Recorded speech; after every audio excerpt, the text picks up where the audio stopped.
The first time I realized my father had chosen his new family over my mother's memory wasn't at her funeral. It happened at my stepsister's engagement dinner. Why was Brooke wearing my late mom's pearl necklace? How had it disappeared from my locked safe? And why did the velvet box still have the torn insurance label only I knew about? I stood there in silence until my dad looked me in the eye and said, "It belongs to the family." In that moment, I remembered the sealed envelope my mother had left behind with one chilling instruction: open this only if no one believes you. If you're watching from somewhere in the world, tell me your country in the comments. I'd also love to know what time it is where you are right now, and if stories about family truth and finding the strength to set healthy boundaries speak to you, consider subscribing so we can keep sharing this journey together. I barely remembered driving home that night. The city lights blurred through my windshield as if someone had smeared watercolor across the windows. I wasn't crying. Not yet. I was too busy replaying the scene over and over. Brooke smiling proudly, my father's steady voice. It belongs to the family. What unsettled me most wasn't that he'd said it in front of everyone. It was how easily the words had come out, like he'd rehearsed them long before that dinner. By the time I reached my townhouse, it was almost 11. The neighborhood was quiet. My porch light had switched on automatically as my car pulled into the driveway. Everything looked exactly as I'd left it before flying to Minneapolis for a 3-day probate conference earlier that week. Normal. Safe. I unlocked the front door, stepped inside, and stood still. No obvious signs of forced entry. Nothing out of place. The framed photographs in the hallway were perfectly straight. My mother's watercolor painting still hung above the console table. Even the stack of unopened mail sat exactly where I'd dropped it before leaving town. For one irrational second, I wondered if I'd somehow imagined the entire dinner. Then I walked upstairs. My bedroom closet contained a built-in safe hidden behind custom shelving. It wasn't something anyone would notice unless they already knew it existed. I entered the code. The steel door clicked open. The velvet jewelry box was gone. So was the small cream-colored envelope that had rested beneath it for years. I stared into the empty shelf. There were still several folders inside. My passport, property deeds, tax documents. Nothing else had been touched. Whoever opened the safe had known exactly what they were looking for. I sat on the floor for several minutes before reaching for my phone. I didn't call my father. Not yet. Instead, I opened the app connected to my home security system. Every exterior door and interior hallway camera automatically stored recordings for 60 days. If someone had entered legally, there would still be footage. I searched the dates from my business trip. Wednesday. Nothing unusual. Thursday morning. The front door opened at 10:17 a.m. My father walked inside. I watched the footage twice. He wasn't nervous. He wasn't looking around like someone trespassing. He unlocked the door with a key. My emergency key. 5 years earlier, after I bought the townhouse, I'd given him one. You never know, I'd told him, if something happens while I'm traveling. He had smiled and said, I'll only use it if you ask. I kept watching. He carried a reusable grocery bag. He stayed inside for 23 minutes. When he left, the bag looked fuller than when he'd arrived. I switched to the hallway camera. He walked directly toward my bedroom. He never entered the kitchen, never sat down, never looked anywhere else. Straight upstairs, straight back down. Then he left. No hesitation, no confusion, like he'd already memorized the layout. My stomach tightened. This wasn't a misunderstanding. This wasn't Brooke borrowing jewelry without permission. Someone had deliberately entered my home while I was away. I exported every video clip to a secure cloud folder before I did anything else. Working in estate law had taught me one lesson early in my career. People lie. Documents remember. Digital records remember even better. Only then did I call my father. He answered on the second ring. "Hey, sweetheart." His voice sounded relaxed, almost cheerful. "I just reviewed my security footage." Silence. Then he laughed softly. "You've always loved your cameras. You came into my house. I checked on the place. You went upstairs. I wanted to make sure nothing had leaked while you were gone." "You took something." Another pause. "I borrowed the necklace." Borrowed. The word landed harder than if he'd denied everything. "You opened my safe." "I knew the code." "No," I said quietly. "You knew my birthday." He sighed. "I didn't think you'd make such a big deal out of this." "I didn't know you still remembered my code." "I raised you. That's not an answer." "I wanted Brooke to wear something meaningful. My mother's necklace wasn't yours to lend. It was your mother's." "Exactly. And your mother loved family." I closed my eyes. My mother also respected ownership. "You've become very legal about everything. I'm asking a simple question. Did you take the envelope that was under the jewelry box?" "What envelope?" "The cream-colored one." "I didn't see an envelope." He answered too quickly, too smoothly. If there really hadn't been one, he would have asked what I was talking about. Instead, he denied seeing it. "I have the security footage. I never said I wasn't there.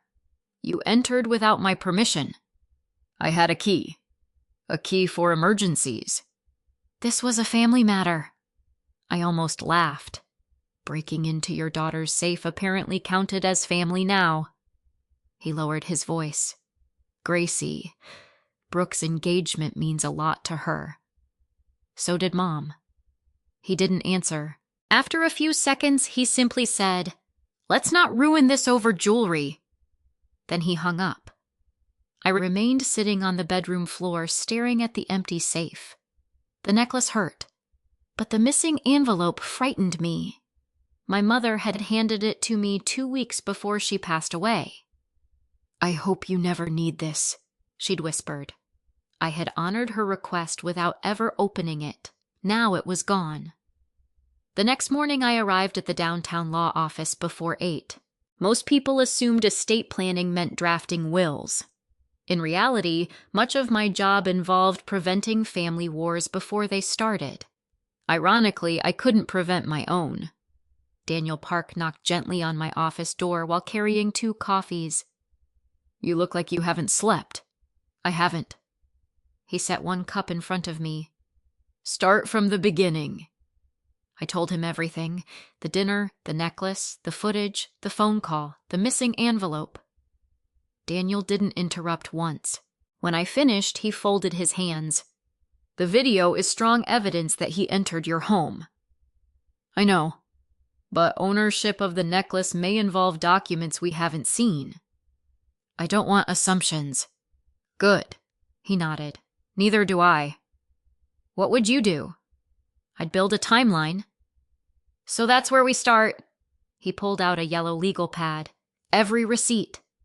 Every insurance record. Every appraisal. Every document your mother ever signed. If we're going to uncover the truth, we need facts." Not anger, facts. That afternoon I drove to see Evelyn Carter. She had been my mother's closest friend since college. She lived alone in a quiet brick house surrounded by flower beds my mother had once helped plant. The moment she saw my face, she wrapped me in a hug. "What happened?" I told her. She didn't look surprised, only deeply sad. "Helen worried about this." My heart skipped. "What do you mean?" Evelyn disappeared into her study before returning with an old photograph. My mother stood smiling in our backyard. The pearl necklace rested around her neck. She had one hand on my shoulder. On the back in my mother's handwriting were 6 words. "For Gracie when she's ready." I looked up. "You've seen this before." Evelyn nodded slowly. "Your mother once told me something I've never forgotten." "What was it?" She said the necklace isn't the real inheritance. I stared at her. What did she mean? Evelyn's eyes softened. I asked the same question. What did she say? She smiled. And? She said, if Gracie ever needs the answer, the paperwork will tell her, not people. The paperwork, not people. For the first time since the engagement dinner, I felt something stronger than grief. Purpose. When I arrived home that evening, I searched every drawer where my mother had kept personal papers that I'd inherited years ago. Near the back of a filing cabinet tucked inside an old accordion folder labeled simply, Helen, I found another envelope I had completely forgotten existed. My hands trembled as I opened it. Inside was a single folded letter, and a space where one page had clearly been removed. I spread everything across my dining room table before sunrise. The folded letter, the old photograph Evelyn had given me, my mother's insurance paperwork, a legal pad filled with dates and notes Daniel and I had outlined the day before. The missing page bothered me more than the missing necklace. People steal jewelry for money. People steal documents because they're afraid of what those documents can prove. That distinction stayed with me all morning. By 8 o'clock, Daniel was already waiting outside my office with a cardboard tray holding 2 coffees. You look like you actually slept, he said. 3 hours. That's practically a vacation for lawyers. I smiled for the first time in days. It disappeared the moment I unfolded my mother's letter again. The handwriting was unmistakably hers. Gracie. If you're reading this, something has happened that made you question whether memory can survive after people are gone. Don't let anyone convince you that love gives them permission to rewrite history. Some things belong to everyone. Some things belong to one person because they carry one promise. You'll know the difference when you need to. Love, Mom. There was no mention of the necklace. No explanation. Just another reminder that she had expected this day to come. Daniel finished reading. She's pointing you toward documentation. I know. And whoever removed that missing page knew exactly what they were looking for. I nodded. My father. We don't know that yet. I watched him walk into my bedroom. You watched him leave with something? He paused. Never assume more than your evidence proves. That was one reason I trusted Daniel. He never let emotion replace facts. By mid-morning, we were sitting across from a senior records specialist at the insurance company that had handled my mother's valuable personal property policy for nearly 20 years. The office occupied 2 floors of an older downtown building. Metal filing cabinets lined one wall despite most records having been digitized years ago. A woman named Patricia greeted us with professional warmth. Daniel explained that we were attempting to verify ownership records for an insured heirloom. She looked over my identification before typing my mother's name into the system. Helen Walsh? She frowned. That policy goes back quite a while. I know. There were multiple renewals. She clicked through several archived files. Fortunately, older high-value policies were scanned before paper destruction. I held my breath. Several minutes later, she turned her monitor slightly toward us. There it is. A detailed appraisal report appeared on the screen. Item description: Victorian pearl necklace with handcrafted platinum clasp. Attached was a close-up photograph. Even after all these years, I recognized every tiny detail. The pearls gradually increased in size toward the center. The clasp contained a tiny engraved flower, almost invisible unless viewed from the side. There was no doubt. It was my mother's necklace. Patricia continued reading. Insured value. She mentioned a figure that surprised me. The necklace was valuable. Much more valuable than I'd ever imagined, yet that number barely registered in my mind. What about ownership? I asked. She opened another section. Named insured. She stopped, then looked directly at me. This policy was issued solely in Helen Walsh's individual name. Daniel glanced toward me without saying anything. Patricia kept reading.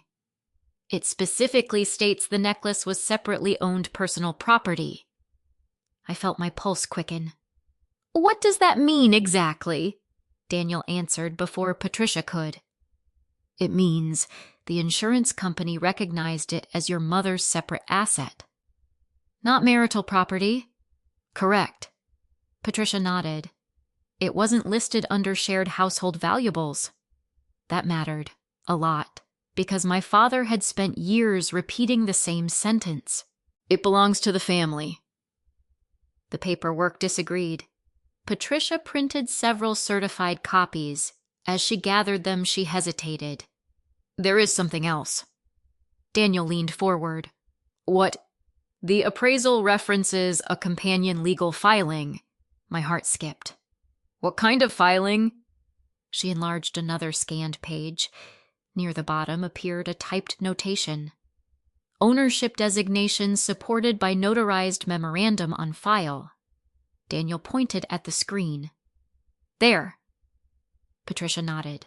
The insurance company required supporting documentation because the owner specifically requested individual designation. Can we obtain it? I'm afraid we don't keep legal documents. Who would? She checked another note. It appears the notarized memorandum was prepared by an outside attorney. She read the firm's name aloud. My stomach tightened. It was a small estate planning practice that had merged into another firm nearly 15 years earlier. Daniel recognized it immediately. I know who inherited those archives. You do, he smiled. One of my law school professors handled the merger. For the first time since all this began, the path forward seemed visible. Not easy, but visible. On the drive back, Daniel remained unusually quiet. Finally, he said, There's something interesting about this. What? Your mother didn't simply insure expensive jewelry. Meaning, she went out of her way to legally distinguish ownership. Why? He looked out the passenger window. People don't create paper trails unless they expect someone to question them later. That thought lingered in my head long after we arrived back downtown. Late that afternoon, I drove to Evelyn's house again. She invited me into the sunroom where dozens of framed photographs covered one wall. Many included my mother, laughing, gardening, holding birthday cakes, standing beside me on my first day of college. I showed Evelyn the certified insurance records. She adjusted her glasses slowly. I had forgotten she actually went through with it. You knew. I knew she met with a lawyer. What did she tell you? Not much. Evelyn smiled sadly. Helen believed legal documents should stay private until they became necessary. I waited. She did tell me one thing. What? She said she wasn't protecting jewelry. What was she protecting? You. The room fell silent. Evelyn stood and walked toward an old cedar cabinet. From the top drawer, she removed a worn leather planner. This belonged to Helen for 1 year. She carefully flipped through handwritten appointments. Most pages contained grocery lists, birthdays, medical visits. Then she stopped at a page from 11 years earlier. One appointment had been circled twice. Meeting with Attorney Lawson. Finalize memorandum.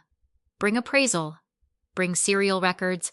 My eyes settled on those last 2 words. Serial records. The insurance serial. Evelyn nodded. Helen documented everything. I photographed the planner with Evelyn's permission. As I handed it back, something slipped from between 2 pages. A tiny receipt, yellow with age. I picked it up carefully. It was from the jeweler who had serviced the necklace decades earlier.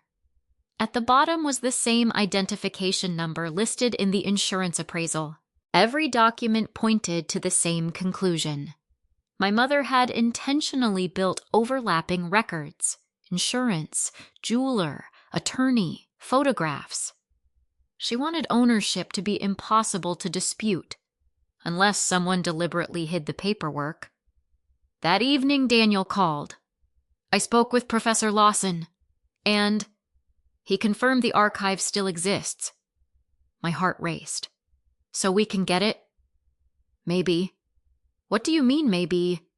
The records were transferred to county storage years ago. That's good, isn't it?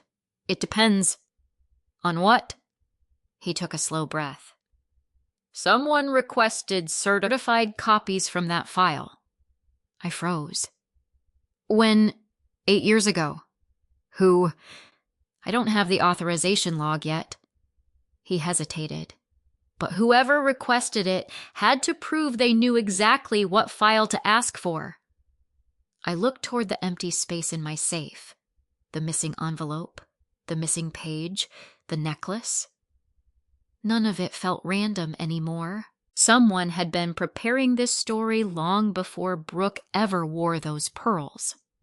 The next morning, Daniel met me outside the Cook County Record Center just before 9. The building looked nothing like the dramatic courthouse scenes people imagined from television. It was quiet, practical, and lined with rows of gray filing shelves behind secured doors. Decades of legal history sat inside those walls, preserved in cardboard archive boxes and digital backups. If the memorandum survived the firm's merger, this is where the authorization history should be, Daniel said as we walked toward the reception desk. I still can't believe someone requested copies 8 years ago. I can. I looked at him. Estate documents rarely disappear by accident. The clerk directed us to the Record Services Department, where an older gentleman named Thomas Green reviewed Daniel's credentials before looking up the archived file. We'll need a few minutes, he said. While he disappeared into the back room, I wandered toward a bulletin board filled with notices about document preservation and historical records. I couldn't stop thinking about timing. 8 years ago. That was 2 years after I bought my townhouse. 1 year after I'd given Dad the emergency key. 3 years after he'd remarried Denise. Long enough for everyone to believe life had finally settled into a new normal. Thomas returned carrying a thin archival folder inside a protective sleeve. This is the notarized memorandum referenced by the insurance company. My pulse quickened. He placed it carefully on the table. The title read Family Property Memorandum prepared on behalf of Helen Walsh. Attached to the front was a records log showing every certified copy ever issued. There weren't many. 1 copy had been released to Helen herself, another to her attorney, then 8 years ago. I stared at the signature. Michael Walsh. I felt all the air leave my lungs. Daniel quietly slid the log toward me. He didn't stumble across it. No. He knew exactly where to find it. Thomas continued explaining. Anyone requesting a certified copy had to provide identification and sign the access register. So this signature was verified? Yes. There wasn't any mistake? No. I thanked him, though my voice barely came out. For years, I'd tried to explain away my father's behavior. Maybe he'd forgotten. Maybe grief had changed him. Maybe Denise had pressured him. Maybe Brooke had misunderstood. The access log erased every excuse. He had intentionally located my mother's legal paperwork long before the engagement dinner, long before the necklace disappeared. Daniel carefully turned the first page of the memorandum. Most of it contained routine legal language explaining that certain sentimental belongings had been documented separately from Helen's general estate. Nothing shocking. Then we reached the attached schedule listing individual items. The pearl necklace appeared halfway down the page. Beside it was a reference number matching the insurance policy. Everything aligned perfectly. I felt almost relieved. Until Daniel frowned. Something's missing. What? The final page. I looked down. The document ended abruptly after page 4. The footer clearly read page 4 of 5. There should be one more page. Thomas adjusted his glasses. Interesting. He checked the folder again. It wasn't misplaced. He searched the sleeve. Nothing. Then he opened the digital archive on his computer. The scanned version also ended on page 4. Daniel looked puzzled. If the original had 5 pages, why does the archive only have 4? Thomas typed a few more commands. The metadata says page 5 existed when the file was originally indexed. So where is it? I honestly don't know. For several moments, nobody spoke. Finally, Thomas clicked into another section. There is one note. He leaned closer to the screen. During the digitization project, staff recorded that the final page had been temporarily removed for certification review. When was that? He read the date. 8 years ago. The same year Dad requested his certified copy. Daniel slowly folded his arms. Was the page ever returned? Thomas searched again. I don't see any confirmation. My stomach twisted. So someone removed the last page during the certification process, and apparently never reattached it, Thomas finished. I didn't need him to say what both Daniel and I were already thinking. The missing page from my mother's envelope. The missing final page from the memorandum. Both had disappeared around the same period. Neither disappearance looked accidental anymore. Before leaving, Daniel requested certified copies of everything still available, including the access log and archive notes. Thomas agreed. As he prepared the paperwork, he looked at me kindly. I've worked with estate records for 32 years. I smiled politely. He continued. When families fight over money, they usually argue loudly. This isn't about money. I know. He nodded. The quiet disputes are almost always about something much older. His words followed me all the way to the parking garage. Instead of driving back to the office, Daniel suggested lunch. Neither of us ate much. We spread copies of the documents across the table. The missing 5th page almost certainly contained the ownership designation, he said. Can we prove that without it? Maybe. Maybe isn't enough. I know. He tapped the insurance appraisal. This document references the memorandum. Then he pointed to the access log. This proves your father knew it existed. Finally, he pointed to the archive note. And this shows the last page disappeared during the same certification process. It's still circumstantial. Partly. I leaned back in my chair. I keep asking myself one question. What? If Dad believed the necklace truly belonged to the whole family?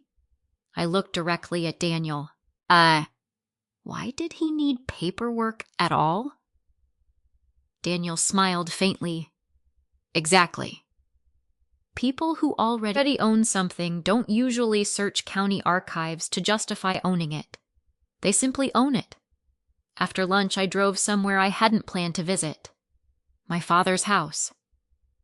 His SUV sat in the driveway. Denise answered the door. She looked surprised, but not uncomfortable. Gracie. Is Dad home? He's in the backyard. She hesitated. Please, try not to argue. I didn't come to argue. She stepped aside. Michael was trimming rose bushes when I walked outside. He looked up and smiled as though nothing unusual had happened. Hey! I didn't smile back. I went to the county archives today. His pruning shears stopped moving. So, I saw the access log. He remained silent. I know you requested Mom's memorandum. Still nothing. I also know the 5th page disappeared after that certification. His shoulders lowered almost imperceptibly. Finally, he set the shears down. You've always been thorough. Answer me. I needed to understand what your mother had written. You already understood. No. You signed for certified copies. I wanted certainty. I took a slow breath. So what did the missing page say? He looked away toward the fence. I don't remember. It was the first obvious lie he'd told me. Not because I could prove it, because I had spent my entire childhood watching my father answer difficult questions. Whenever he lied, he stopped making eye contact, exactly as he was doing now. You remember? Silence. You've remembered for 8 years. His voice became quieter than I'd ever heard it. Gracie. What? Some truths don't heal families. No. I shook my head. They expose them. He rubbed his forehead. I was trying to keep everyone together. By hiding my mother's wishes. I was trying to protect Brooke. From what? He looked exhausted. From feeling like she would never truly belong. For the first time, I understood something I hadn't allowed myself to consider. This had never been about jewelry. It wasn't even about inheritance. My father had been trying to erase the line between his first family and his second.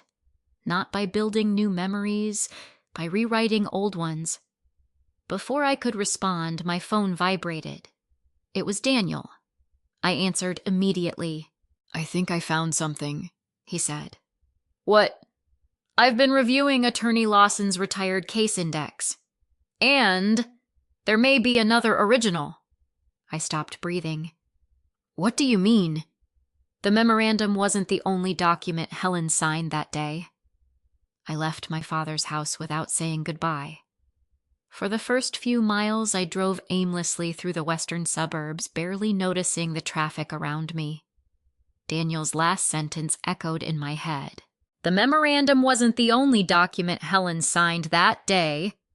If that was true, then everything we'd uncovered so far might only be part of what my mother had intended me to find. By the time I reached downtown, Daniel was already waiting outside our office building.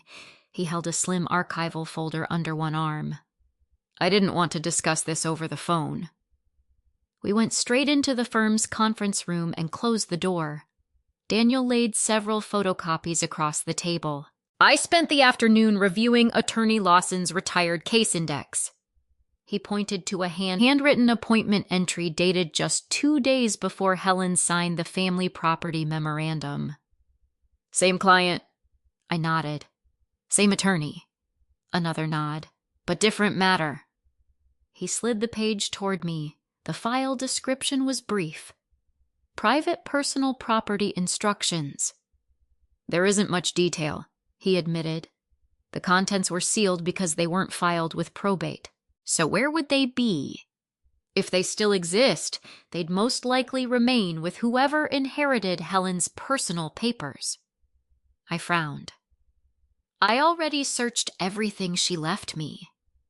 Daniel looked thoughtful. Did you? What do you mean? You searched everything you knew she left you. The distinction caught me off guard. He continued. If your father controlled the house after Helen passed away, there may have been belongings you never received. I stared at him. I always assumed Mom had very little left. That's what you were told. He wasn't accusing my father of anything. He was simply separating assumptions from facts. That was enough. I need to ask him directly. Daniel didn't stop me. Just remember why you're going. To get answers. No. He looked me in the eye. To gather information. There was a difference. That evening, I called my father instead of showing up unannounced. To my surprise, he answered immediately. Gracie. So, I'd like to come by. A long pause. All right. I don't want another argument. Neither do I. When I arrived, Denise was setting the dinner table. Brooke wasn't there. She went home early from work, Denise explained. Wedding planning. The words sounded strangely empty after everything that had happened. Dad was sitting alone in the den. For the first time since this began, he looked older than I remembered. The confidence he'd worn at the engagement dinner had faded. I sat across from him. I have one question. I'm listening. Did Mom leave belongings that I never received? He didn't answer immediately. Instead, he stared at the family photographs lining the bookshelf. There were pictures from every stage of our lives. My childhood, his second wedding, Brooke's college graduation, Christmases, birthdays. Somehow, all those smiling faces suddenly looked like carefully edited chapters of the same story. Finally, he spoke. After your mother died, His voice trailed off. I packed most of her things myself. I know. I couldn't bear looking at them. So you put them in storage. Some of them. Some. He nodded. There were boxes. Where are they? He rubbed his hands together slowly. I don't know. I waited. You don't know? I rented a storage unit for a while. What happened to it? I stopped paying for it. I felt my stomach tighten. When, years ago, you abandoned Mom's belongings. His face filled with shame. I wasn't thinking clearly. No. I spoke quietly. You were making decisions. Silence settled between us. Then he surprised me. I kept one box. I looked up. Why, I couldn't throw it away. Where is it? He stood without another word and walked upstairs. I remained in the den listening to the floorboards creak overhead. A minute later, he returned carrying a faded cardboard archive box sealed with brittle packing tape. My mother's handwriting covered one side. Kitchen, photos, letters, misc. My hands trembled before I even opened it. Inside were dozens of ordinary things. Recipe cards, birthday cards, old address books, a scarf I'd forgotten she owned, a ceramic ornament I'd made in second grade. Nothing valuable, everything priceless. Dad watched quietly as I sorted through them. I should have given you this years ago. Why didn't you? I thought... He stopped. What? I thought keeping everything would keep you from moving on. I looked at him. No. I gently touched the faded scarf. It would have helped me remember. He lowered his eyes. Near the bottom of the box sat a small leather-bound notebook. Not a diary, more like an appointment journal. Inside were grocery lists, reminders, and phone numbers. Halfway through, a folded business card slipped onto the carpet. Attorney Rebecca Lawson. Estate planning. Handwritten across the back, second originals delivered. I froze. Second originals. I handed the card to Daniel's number in my phone and snapped a photograph. Within minutes, he called. Where did you find that? In Mom's notebook. He became unusually excited. Gracie, that's important. Why? Rebecca Lawson sometimes prepared duplicate executed originals for personal property instructions. You mean? There may have been 2 legally signed originals. Where would the second one be? I don't know. But someone had it. Dad had been listening. What does that mean? I looked at him. It means Mom may have intentionally created a backup. His expression changed instantly. Confusion, then concern, then something deeper. Recognition. You knew that, I said quietly. No. You did. His words failed him. I had seen that expression before. Not on the day I found the security footage. Not at dinner. Years earlier, when I was 16 and accidentally discovered he'd forgotten my mother's birthday. It was the face he made whenever guilt arrived before explanation. You remembered the second original. I remembered she mentioned something, but you never told me. I didn't think it mattered anymore. It mattered to her. He covered his face with both hands. For nearly a full minute, neither of us spoke. Finally, he whispered, I never wanted this to become a fight. It became one the moment you walked into my house. He nodded. I know. And the moment you let Brooke wear Mom's necklace. Another nod. I know. And the moment you told everyone it belonged to the family. His eyes filled with tears. I thought if I said it enough. He stopped again. If you said what enough, maybe everyone would believe it. The room became painfully quiet. That single sentence explained more than weeks of investigation ever could. He hadn't been protecting the truth. He'd been trying to replace it. Not because he hated me, not because he loved Brooke more, but because he believed repeating a comforting lie would eventually erase an uncomfortable reality. It was the first honest thing he'd admitted, and somehow it hurt the most. Before I could respond, my phone vibrated again. Daniel. I answered immediately. "I've located Rebecca Lawson's retired legal assistant," he said without greeting. "Is she willing to talk?" "Yes." "When?" "Tomorrow morning." "What does she remember?" There was a brief pause. "She remembers your mother insisting on one unusual instruction." "What instruction?" "She told the office—" He stopped long enough to make sure I was listening. "That if anyone ever questioned who owned the necklace, they were to read one letter before they read any legal document." I arrived at the small cafe 15 minutes early. Daniel had suggested meeting there before we drove to Rebecca Lawson's retired legal assistant. He knew I wouldn't sleep much after what my father had admitted. I thought if I said it enough, maybe everyone would believe it. Those words had stayed with me all night, not because they excused him, because they explained him. He had convinced himself that repeating a comforting story was kinder than honoring a painful truth. Daniel slid into the chair across from me with 2 coffees. "You look different." "I don't know if that's good or bad." "You stopped trying to prove your father is a villain." I stared at the steam rising from my cup. "I think I'm finally trying to understand what he actually did." "They're not the same thing." "No, they rarely are."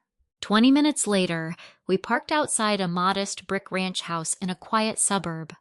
Rebecca Lawson's former legal assistant, Martha Ellis, had retired almost 6 years earlier. She greeted us warmly, despite barely knowing why we had come. "I'm surprised anyone still remembers those files," she said as she invited us inside.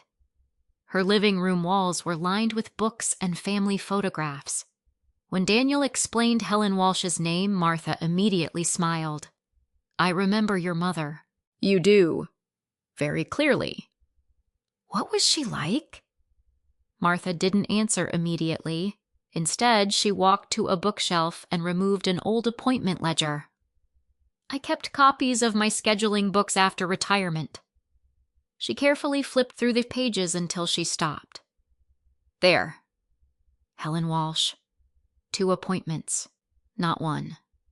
The first meeting had been scheduled for estate planning. The second meeting 3 days later had been handwritten in blue ink. Client requested private delivery. No family present." Martha looked at me. "Your mother insisted on that." "Why?" "She told Rebecca there were certain conversations she wanted documented without anyone feeling pressured." Daniel asked gently, "Did she ever explain why?" Martha nodded. "She said something I've never forgotten." "What was it?" "I'm not trying to leave anyone less." She paused. "I'm trying to make sure my daughter isn't left with less than the truth." I felt tears sting my eyes. That sounded exactly like my mother. Quiet, practical, always thinking 3 steps ahead. Martha stood and disappeared into another room. When she returned, she carried a thin archival binder. "I almost threw this away during retirement." She placed it on the coffee table. "They're administrative notes." Daniel carefully opened it. Most pages contained routine office procedures, appointment confirmations, mail logs, courier receipts, nothing unusual. Then he stopped. "This." He pointed to a carbon copy delivery receipt. Recipient Helen Walsh. Contents personal letter. Executed property memorandum. Duplicate original. Delivery method hand delivered. Client signature required. Below that was my mother's unmistakable signature. I looked at Martha. So there really were two originals? Yes. Did anyone else receive one? No. Only my mother. Exactly. Daniel exchanged a glance with me. The second original had never been intended for my father. It had been personally delivered to my mother. So if the county copy is incomplete, Daniel said, the complete version would have stayed wherever Helen kept her personal papers. Martha finished. Unless someone removed it later. Martha leaned back in her chair. Your mother also left very specific written instructions. My heart skipped. What instructions? If ownership of the necklace was ever challenged, she smiled sadly. The accompanying letter should be read before anyone discussed the legal paperwork. The letter. I whispered the words to myself. The letter. Not the memorandum, not the insurance policy, the letter. I suddenly remembered the missing page inside the envelope from my safe. Maybe it hadn't been a legal document at all. Maybe it had been the letter Martha was talking about. Daniel seemed to reach the same conclusion. Gracie, I know. If the missing page was the letter, then whoever took it wanted to remove your mother's own explanation, not just the legal proof, her voice. Before we left, Martha handed me a photocopy of the delivery receipt. I don't know if it'll help. It already has. She squeezed my hand gently. Your mother prepared for questions. Not because she expected conflict, she smiled, because she knew memories fade. Facts. Again. My mother had trusted facts. Back at the office, Daniel scanned every document we'd collected into an encrypted case folder. By now, the timeline covered nearly 11 years. Insurance records, jeweler's receipt, the archive access log, security footage, delivery receipt, appointment ledger. Everything pointed in one direction. Only one thing remained missing: the complete original. Around 4 that afternoon, my phone rang. The caller ID surprised me. Ethan Bennett. I hesitated before answering. Hello? Gracie, I hope I'm not bothering you. No. I actually wanted to apologize. For what? I was at the engagement dinner. He sighed. I should have realized something was wrong. I stayed quiet. When your father said the necklace belonged to the family, I believed him. I understand. No, he corrected himself. I believed him because I wanted everything to be simple. That sounded painfully familiar. I've been thinking about it ever since. What changed? My mother. Linda Bennett. What did she say? She asked me one question. What was it? If everyone already agreed who owned the necklace, why did your future father-in-law need to defend it before anyone accused him? I almost smiled. It was exactly the same question Daniel had asked. People who truly own something rarely announce it before being challenged. Ethan continued, I don't want to marry into a lie. I'm not asking you to choose sides. I know. I'm asking for the truth. I looked at the growing stack of documents on my desk. I'm getting closer. I'd like to see whatever you're comfortable sharing. Daniel nodded from across the room. Only verified evidence. Nothing else. I can do that. The following morning, Ethan met us at Daniel's office. I handed him copies, not originals, not opinions, just documents. He spent nearly 40 minutes reading in complete silence. When he finished, he carefully stacked every page back into order. I had no idea. I don't think Brooke did either. He rubbed his forehead. She honestly believes your father gave her a family heirloom. I think she does. My mother will want to see these. I looked at Daniel. He gave a small nod. That's your decision. Ethan stood. If these documents are authentic, they are. Then Brooke deserves to know before we get married. I closed my eyes briefly. This was the moment I'd been dreading, not because I wanted revenge, because once the truth entered their family, nothing would ever return to the way it had been. As Ethan reached the conference room door, Daniel spoke. "One more thing." Ethan turned. Daniel held up a certified copy of the family property memorandum. "I finally received confirmation from county records." "What kind of confirmation?" I asked. The missing 5th page wasn't the only attachment. There was something else. Daniel nodded slowly. "There was an exhibit referenced throughout the memorandum." "What exhibit?" He looked directly at me. "A handwritten letter from Helen. The same one Martha mentioned." "Yes." I felt my heartbeat quicken.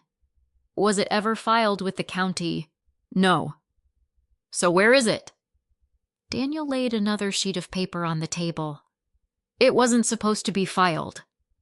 I stared at the notation typed across the bottom of the certification record. "Attached Exhibit A, retained by client per written instruction." My mother had taken that letter home herself, which meant it had never belonged in a courthouse. It had belonged exactly where the missing envelope had once been, inside my safe. For the first time since the engagement dinner, I knew exactly what I was looking for. Not another appraisal, not another insurance record, not another county file, the missing letter. Everything else had simply been pointing toward it. Daniel leaned back in his chair and studied the notation one more time. "Attached Exhibit A, retained by client per written instruction." He tapped the page lightly. "That sentence changes the entire case. Because the letter was never supposed to leave my mother's possession." "Exactly." He closed the file. "If someone removed it from your safe, they didn't just take sentimental property. They removed the document your mother wanted people to read before anything else." I stared out the conference room window. Downtown Chicago bustled below us as though nothing extraordinary had happened. Thousands of people crossing intersections, buses pulling away from curbs, office workers carrying coffee, ordinary lives. Meanwhile, my own had become a puzzle assembled from legal records, old photographs, and a letter that no longer existed. Or so I thought. Daniel interrupted my thoughts. "I've been wondering about something." "What?" "Your father admitted taking the necklace." "Yes." "He denied taking the envelope?" "He did." "But he also admitted he knew your safe code." I nodded. "So, if Michael removed the letter, why leave every other document behind?" I frowned. "He wouldn't." "Exactly. He's careful. Which means whoever took the letter understood exactly what mattered." There were only a handful of people who even knew my mother had kept important papers. Me, my father, possibly Evelyn, and a memory surfaced so suddenly that I almost laughed at myself for overlooking it. My mother had a fireproof document pouch. Daniel looked up. "What?" "A black zippered pouch." "I don't remember seeing that." "I haven't thought about it in years." "Where was it kept?" "In the cedar hope chest she inherited from my grandmother." My pulse quickened. "I never checked it." "Why not?" "Because I never brought it home." Daniel stared at me. "Where is it?" "I left it at Dad's house after Mom died." The room fell silent. How had I forgotten something so obvious? After the funeral, I had been overwhelmed. Friends had packed boxes, relatives had carried furniture. Dad had insisted he would sort everything later. I'd trusted him. The cedar chest had remained in the attic of the family home because I didn't have room for it in my first apartment. Then years passed. Life happened. The chest became another forgotten object. Until now, Daniel was already reaching for his keys. "Let's go." The attic smelled exactly as old attics always do. Dust, wood, cardboard, memories. Dad stood beside the folding ladder while I climbed slowly toward the storage space. I didn't even know you remembered that old chest, he said quietly. I almost didn't. A single bare light bulb illuminated rows of storage bins, Christmas decorations, camping equipment, boxes labeled kitchen. Then against the far wall, the cedar chest, exactly where I'd last seen it 11 years earlier. My hands trembled as I brushed away a thin layer of dust. The brass lock wasn't engaged. I lifted the lid. Inside were neatly folded quilts, a few family photo albums, my mother's wedding veil, nothing else. No document pouch, no letter, no duplicate original, just memories. Dad climbed halfway up the ladder. Find anything? I shook my head. It should have been here. He looked genuinely confused. I don't remember taking anything out. You packed it. I know, but I never looked through every item. I wanted to believe him. Part of me still did. Then I noticed something unusual. The cedar lining inside the chest had a lighter rectangle near one corner. Something rectangular had rested there for years, long enough to prevent the wood from aging evenly. Something about the size of a document pouch. I touched the pale outline. It was here. Dad looked closer. What was the pouch? He didn't answer. Instead, his eyes slowly widened. I remember... What? There was a black case. My heart raced. Where did it go? He closed his eyes, searching his memory. Please. I think Denise found it while we were cleaning. When? Not long after we got married. What happened? I honestly don't know. That answer sounded different from his earlier denials, less defensive, more uncertain. He wasn't protecting himself. He was trying to remember. Can we ask her? He nodded. Denise was downstairs folding laundry when we entered the kitchen. She looked surprised to see all three of us. What's going on? Dad spoke first. Do you remember a black document pouch from Helen's cedar chest? She stopped folding immediately. For several seconds she didn't answer. Then she sat down slowly. I haven't thought about that in years. My heartbeat quickened.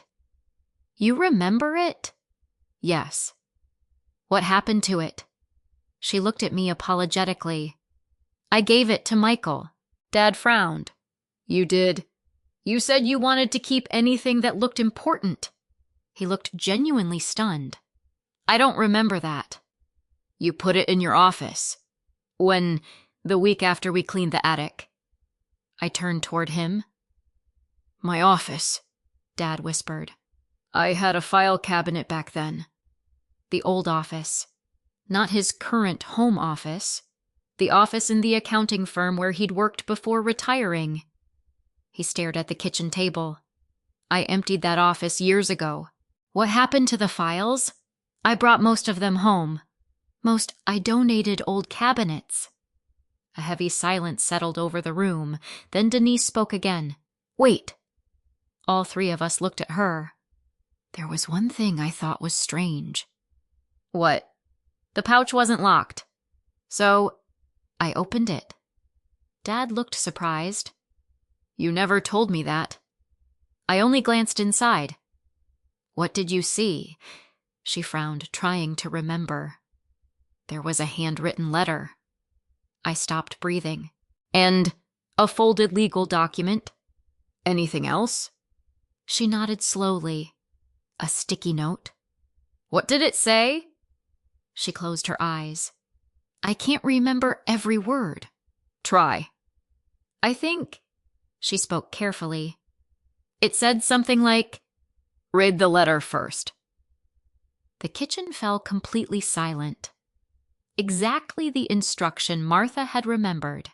Exactly the instruction my mother had given. Denise looked horrified. I didn't know it mattered. What happened after that? I put everything back. And gave it to Dad. Yes. Dad looked at me.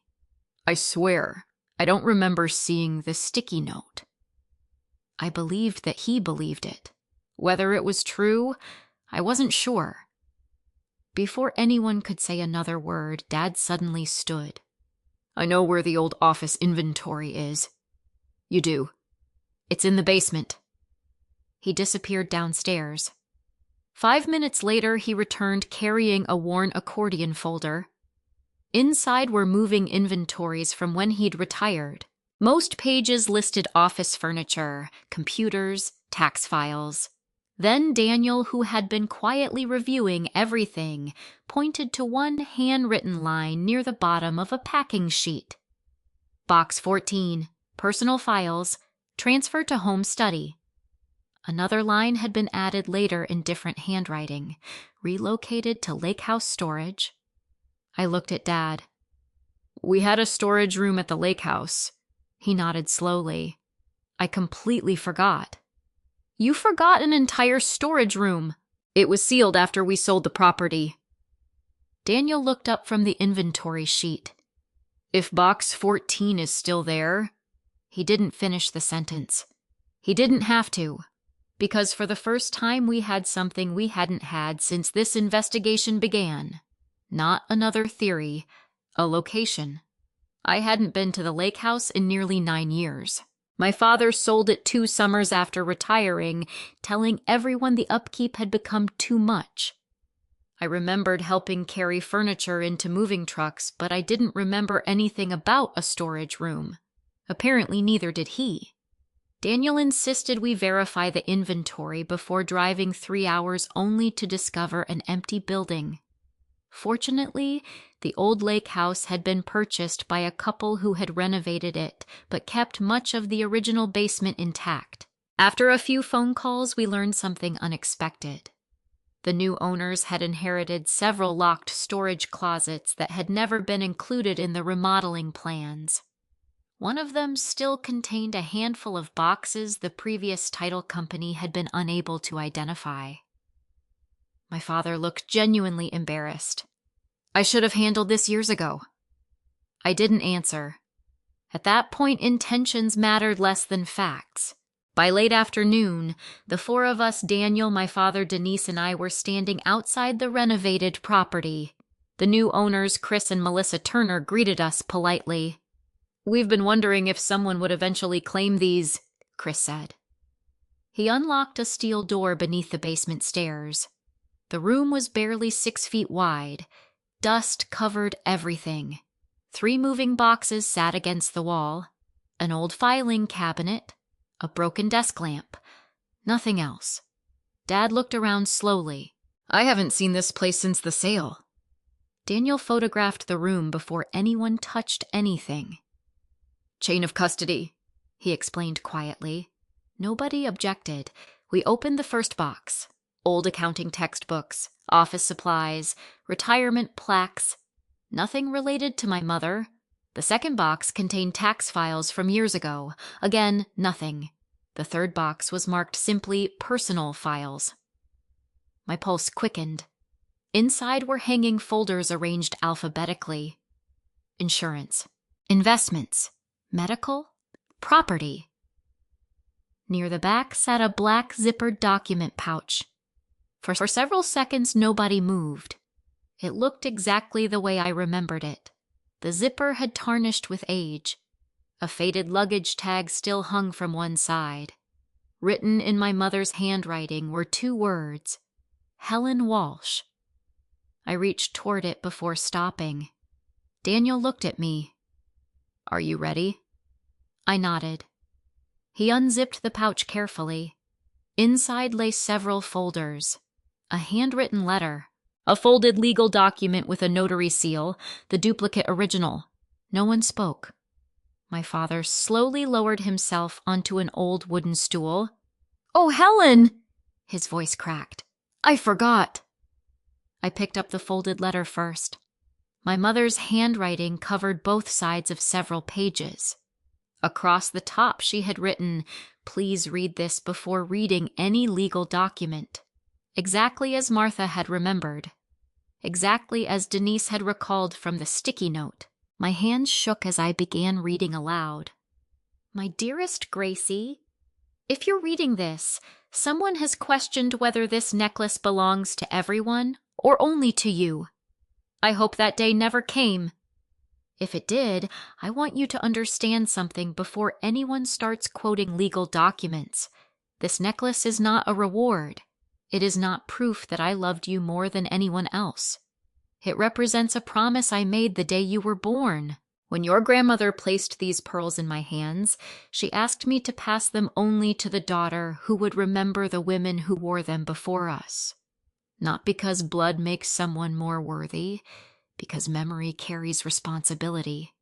If one day your father builds another family, I hope he loves them completely. I truly do. But loving new people should never require erasing the people who came first.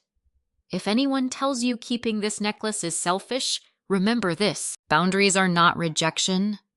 Honoring a promise is not exclusion. And protecting the truth is not cruelty. By the time I reached the final paragraph, I could barely see the words. My father wasn't crying loudly. He simply sat with his head lowered, tears falling silently onto his hands. No one interrupted. The room remained still until I finished. Only then did Daniel unfold the duplicate original. The final page, the one missing from the county archive, contained exactly what we had expected. It formally declared the necklace to be Helen Walsh's separate personal property. It further stated that ownership transferred directly to Gracie Walsh upon Helen's death, not through probate, not through the family estate, directly. Below that appeared Helen's signature, attorney Rebecca Lawson's signature, the notary seal. Every requirement had been properly completed.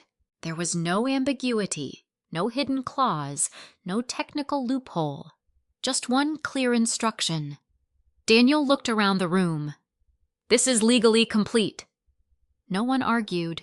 No one could. My father finally spoke.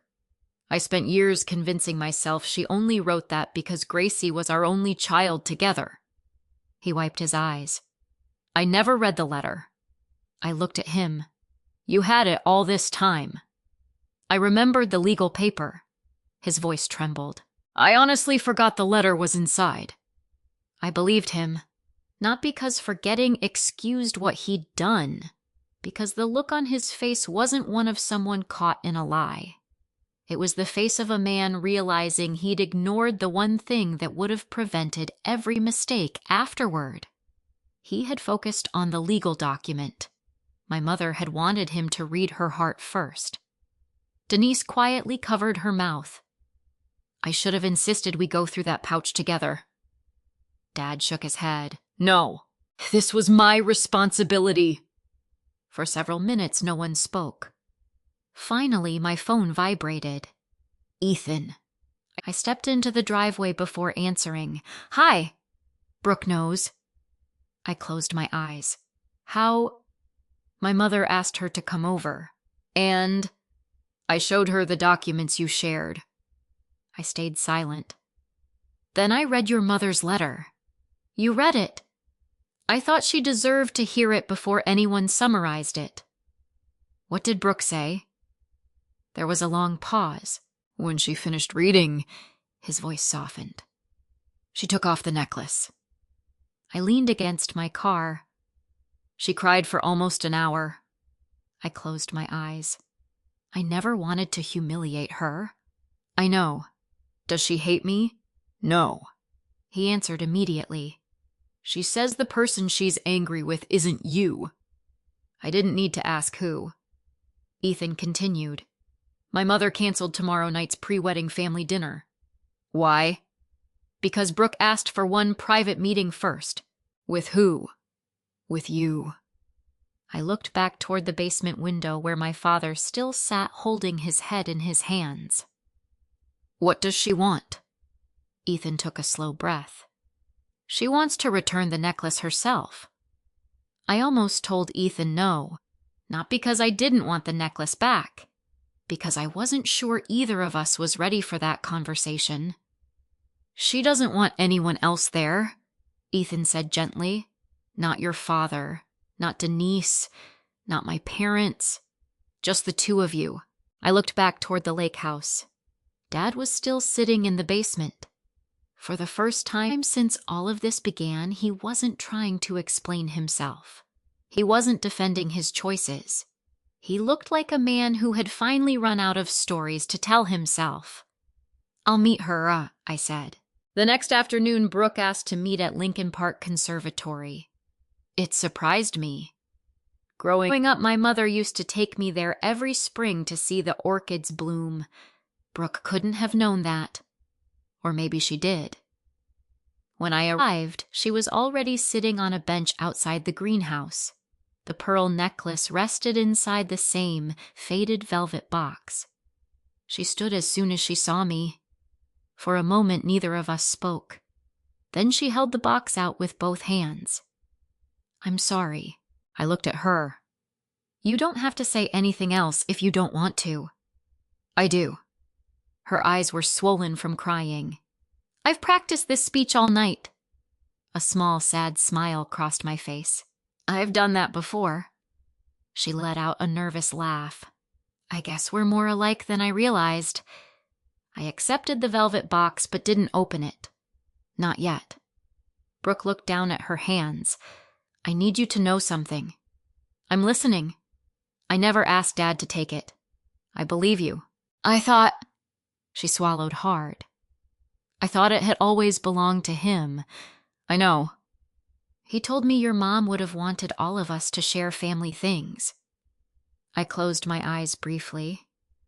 He said she would have been happy seeing me wear it. I know. I believed him because...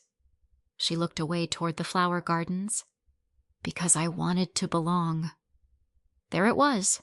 The sentence my father had spent years trying to solve. Not with honesty. With substitution. Brooke continued quietly.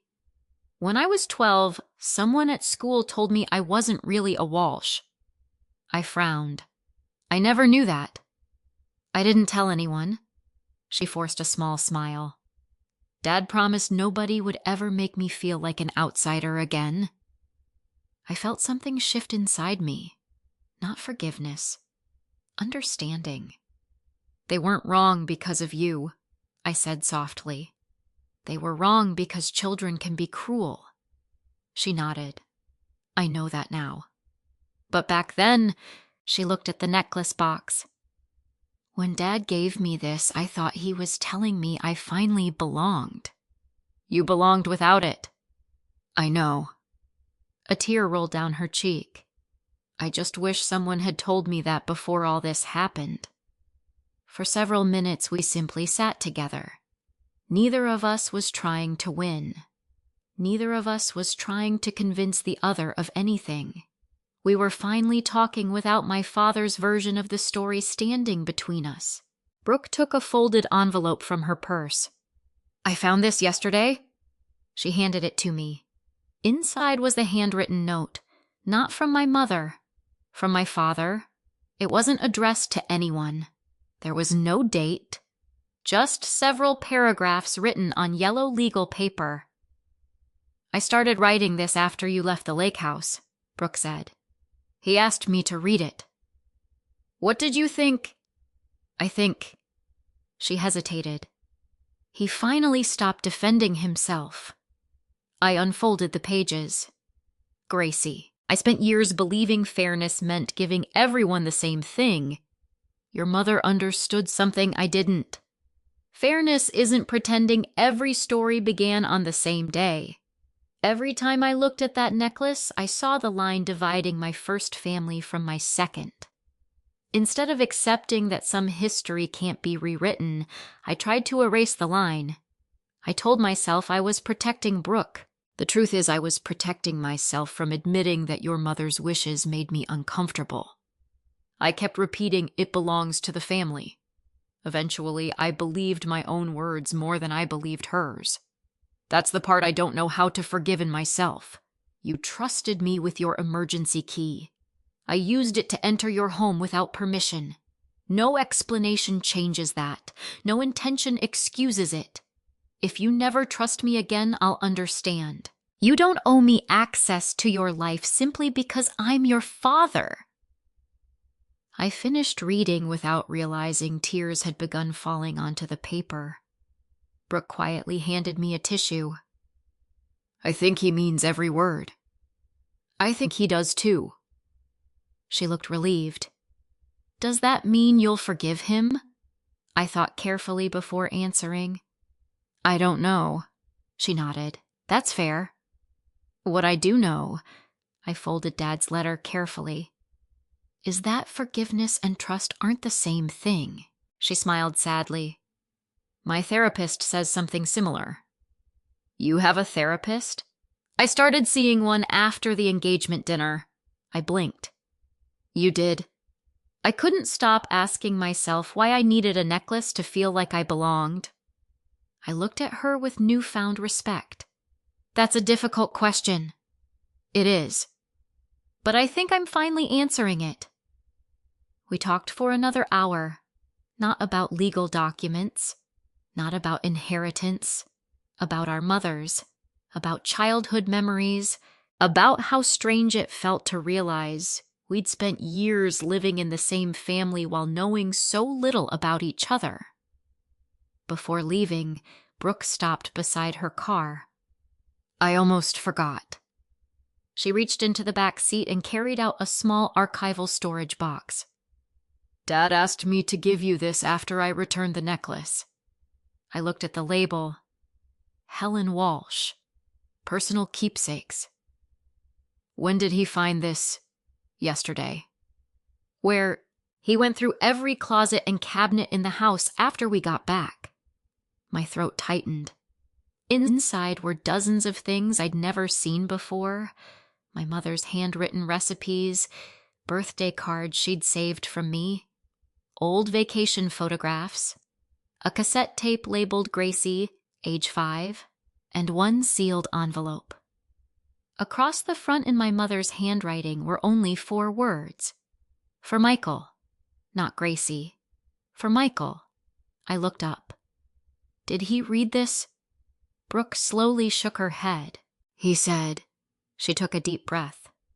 It's yours to decide. I stared at the envelope for a long moment. It wasn't addressed to me. For the first time since my mother died, my father had willingly placed her voice ahead of his own. I slipped the envelope back into the box. I think I know what I'll do, but I wasn't ready to do it just yet. I kept my mother's envelope on my bookshelf for almost 3 weeks. Every morning before work, I'd see the words written across the front. For Michael. Every evening I'd come home, look at it again, and leave it untouched. It wasn't mine. Opening it would answer questions I was curious about, but they weren't questions she had intended for me. That distinction mattered. For the first time in months, I chose not to chase every answer.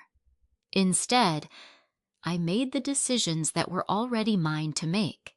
The first was practical. I changed every lock on my townhouse, not because I thought my father would ever use the emergency key again, because boundaries shouldn't depend on someone else's promises. The locksmith handed me 3 new keys. Need an extra one made? I smiled. No.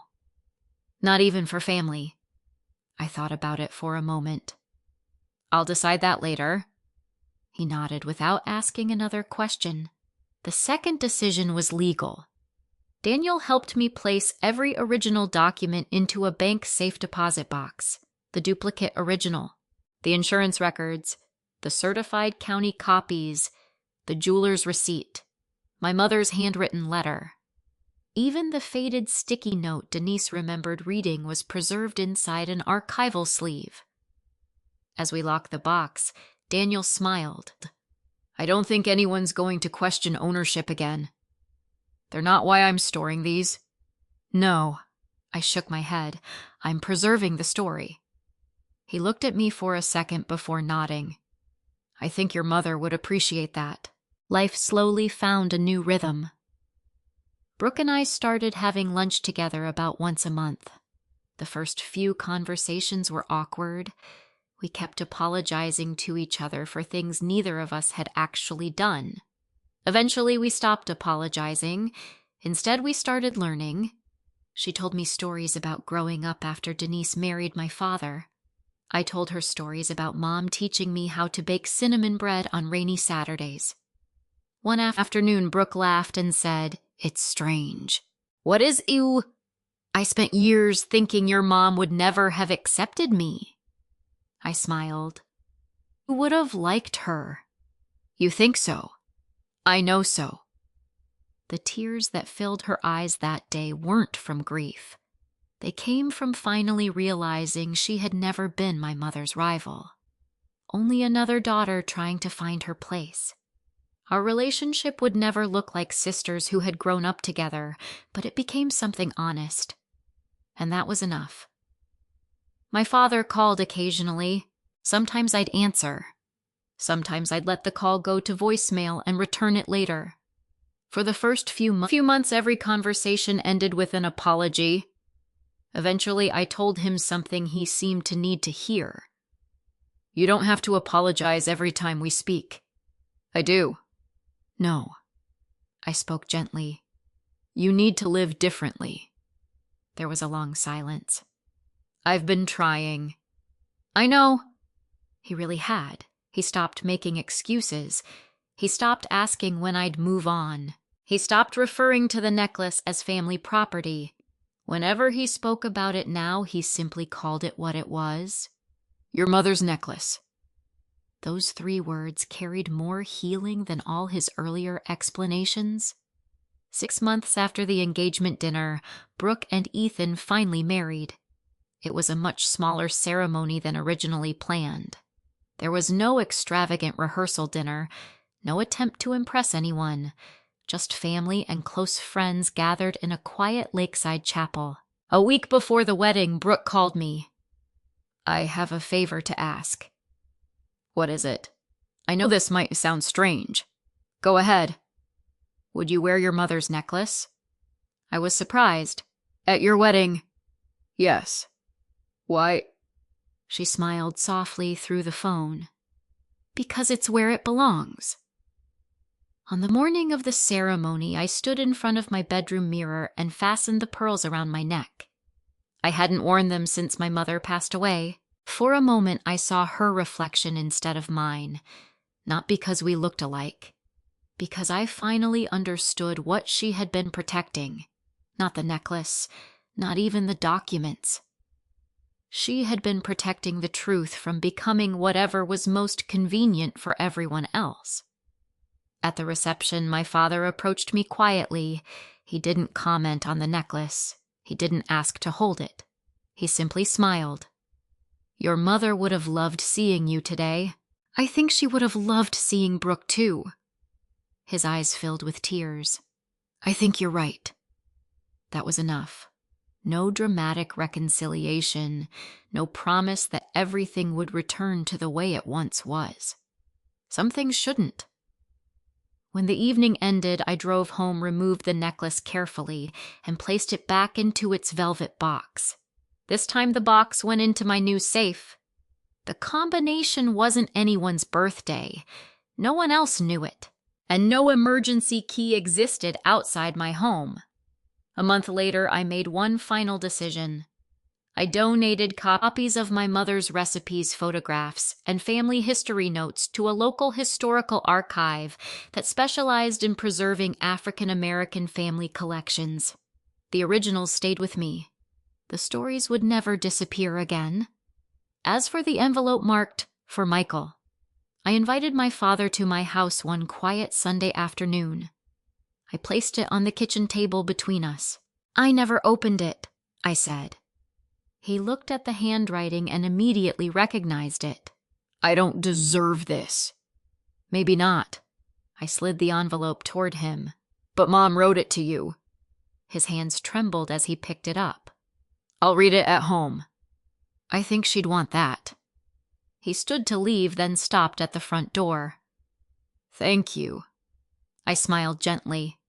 I'm not giving you another key." To my surprise, he laughed. I wasn't going to ask.